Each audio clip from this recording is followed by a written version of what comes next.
Yes, like the brother said before, my name is Abdullah. I was born as Laban. 25 years ago I was born, and I was also raised here in Toronto. And 1 year ago, I thought I had my whole life planned out, or the next 10 years at least. I was going after two careers. I was an amateur boxer. I was also a photographer. But I was heading in those two directions, and I was on my way to a pretty successful career in both careers. And then I came across this thing called Islam, and everything changed. My whole world, changed. And I knew this was my true destiny. It was the only thing that felt real, and that was the only thing that was like solid in my heart. Everything else was just more of a dream, but this was real. It was a journey that began 16 years ago. 8 years ago, because even before that, I didn't really even believe in God. At least not truly, but even though I went to a Catholic school, but it was not something that we really believed in. It was more something that was just, forced upon us.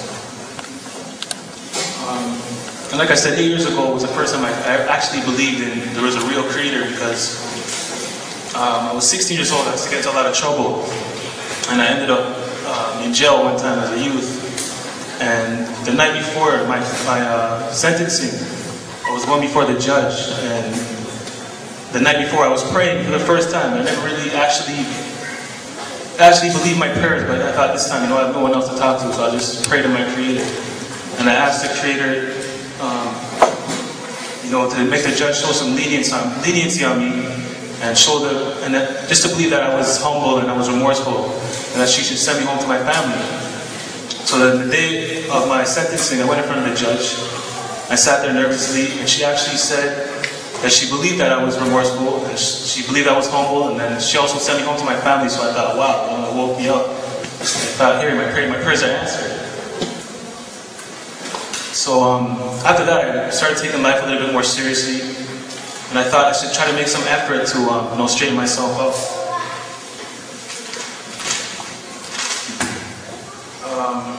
So it was a difficult time I was going through, but I thought, hey, this time I was trying to straighten myself out, even though I was still involved in some major things, haram things. And the best thing that actually happened to me was moving out of that area a year later.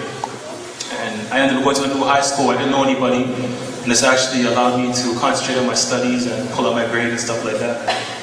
And a few years later, I actually graduated from high school, which it doesn't seem much, but where I grew up was a big deal, because a lot of the brothers I grew up with were really big on education. So I was the first one to actually get my high school diploma. And then as I started to mature, I started thinking more about my purpose of life. And the purpose of life is, I knew there's a creator, but I was still so confused. I didn't know what's the way to go. So I started I just started thinking, and then I always wondered what was my purpose of life, because people were telling me, like as in school and stuff like that, just in society, that life was just about getting a good job, getting a house and a car, and getting married, and planning for retirement and all those things. But I thought, that's why these people the people who actually believe this, they're not happy. How come they're not happy? I started asking questions. And why do they get so depressed? And why are they, their life is like in misery, even though they pretend that everything's okay, because they got a little bit of money and some property or whatever.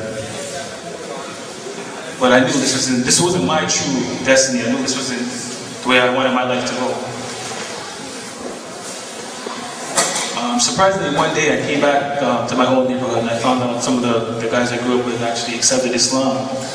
And it was kind of a shocking thing to me, because these guys are just knuckleheads like me, and all of a sudden they're dressed sunnah and they're praying and all this stuff. They're talking better, they're acting better. So it was kind of a shock to me. So then they started giving me some dawah, and it wasn't hard for me to believe that soon after speaking with these brothers that my Creator was one, and He didn't have any partners or sons or daughters, that He was beyond all that. So that wasn't hard for me to grasp at all. But I did reject everything else about Islam at that point. And I also rejected the religion I was born into, which was Christianity, because it just didn't make sense to me either. But I felt like I should keep searching for the truth. In the early months of last year, 2003, I used to visit a friend of mine. He was actually a Muslim brother. He worked in a local store. And and we used to talk, and he told me about this place called the Dawah Center. But at the time, I wasn't too interested, but he told me, check this place out, there'll be some nice brothers there who will help you out, give you some answers about Islam. But at that point, I wasn't too motivated about Islam at that point. But anyways, alhamdulillah, I ended up going actually a little while after because I thought, it's something I should at least look into. So I started studying other religions at that point as well, but just trying to find a common ground between all of them, but it was pretty hard to do. And all I could find in between all the religions was that good character was something that was recommended, and being kind and stuff like that, but it still wasn't, a deeper knowledge I was looking for. So yeah, one day I decided to check out the Dawah Center, and alhamdulillah, I found that it was actually close to the boxing gym I was training at, so that kind of shocked me. So I decided to go there briefly before my training began, and I only planned to stay there for a little while, like half an hour or something before I went training, and then it was about 3 p.m. in the afternoon, and I actually ended up leaving at 1 o'clock in the morning as a Muslim. Took my shahada, and I knew when I left that place that my whole life had led me to that day, because I knew this was my true destiny. This was what I was looking for.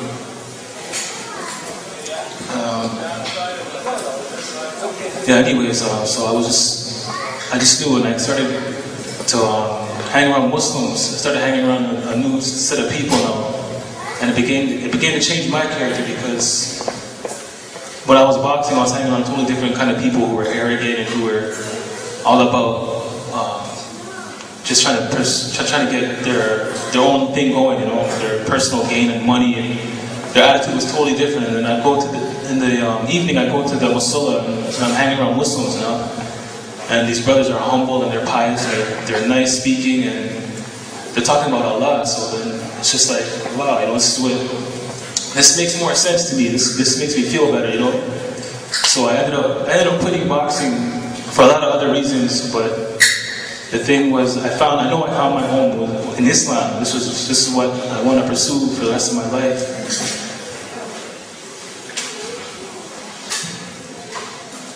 But anyways, what I want to say, just to conclude this, is that to all the brothers and sisters here that were born into Islam, is that you should thank Allah every day for giving you this religion, this way of life, because if you only knew like the frustration and misery and confusion outside of the Islamic way of life, you would be so grateful for what you have, because people who don't know about Islam are going through a lot of things that they don't have the answers, because the Quran has the answers that we need, that are there, that everything we'll experience in this life and then the hereafter is in the Quran.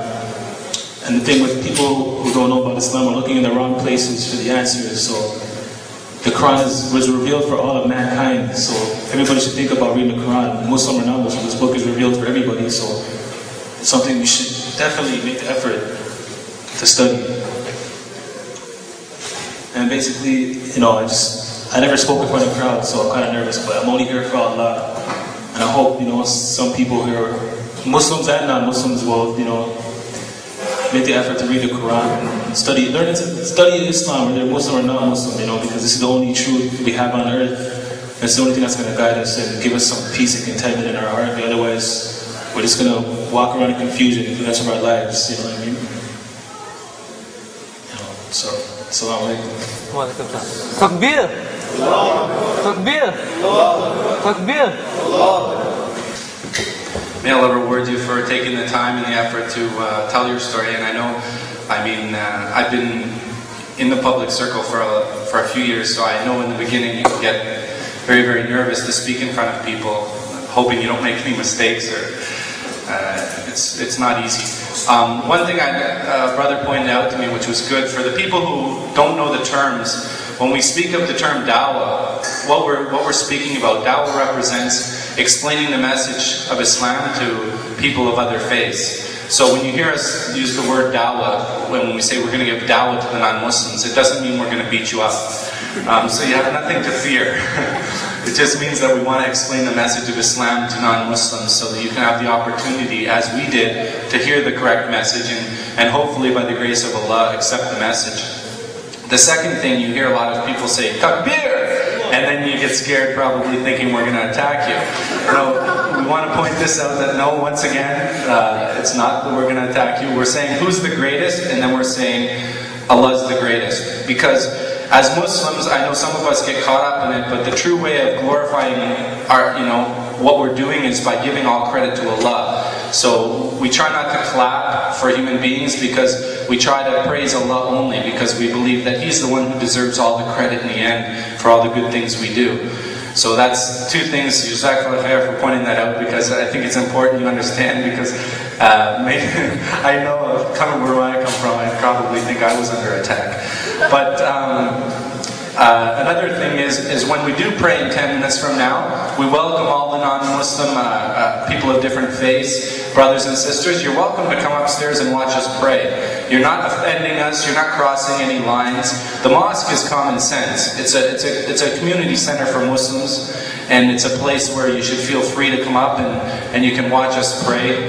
You're not gonna interfere, and it's not gonna disturb us. And it would be nice if you came up there and watched, because we feel that's part of it. See what we're doing, and know that we don't have any hidden agendas with you. We just hope, for the sake of Allah, that you understand that we love for you the truth, because as brothers and sisters in humanity, we don't want to take you out or kill you or maim you. We just want to give you the message so that you can understand what we understand. Because let's face it, if I was a businessman and I had Bill Gates money on a worldly level, and I told you, hey, listen, I've got a good business plan, you'd probably say, I'll listen to whatever you have to say. Well, I'm telling you that I have something better than this world and that everything that's in it, and that's Islam. And if you think money is the end of the world, then you're going to keep hitting your head against the wall until you finally realize that when you die, you're not going to take your bank accounts with you.